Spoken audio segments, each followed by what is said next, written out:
DOJ Chief, inamin siya ang nagbigay ng go signal sa pag-aresto at pagbiyahe ni Duterte patungong Netherlands.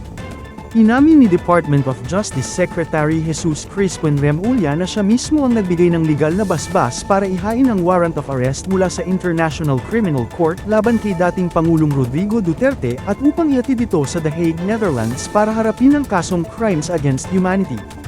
Sa ikatlong pagdinig ng Senate Committee on Foreign Relations, sinabi ni Remulla na sa ibang banda, siya raw ang nagbigay ng legal na basehan para sa lahat ng mga nangyaring aksyon. Nilinaw naman ni Alcantara na wala siyang kapangyarihang mag-utos ng paggamit ng private jet para kay Duterte.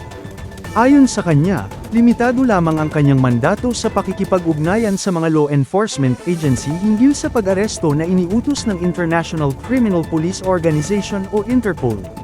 Samantala, iginiit ni PNP Chief General Romel Francisco Marbil ang executive privilege sa ilang tanong ng mga senador.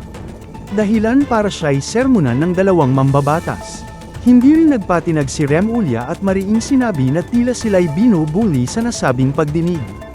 Ayon kay Remulla, pambubuli raw ang dahilan kung bakit ayaw nilang dumalo sa huling pagdinig dahil inaasahan na raw umano nila ito. Dagdag pa ni Remulla, ayaw raw nilang mapuwersang pumanig sa isang posisyon dahil sa panggigipit. Mga pahayag ni Remulla na agad namang itinanggi ng mga senador na Marcos at De La Rosa. Manatiling nakatutok para sa iba pang mga piling balitang dapat ninyong malaman.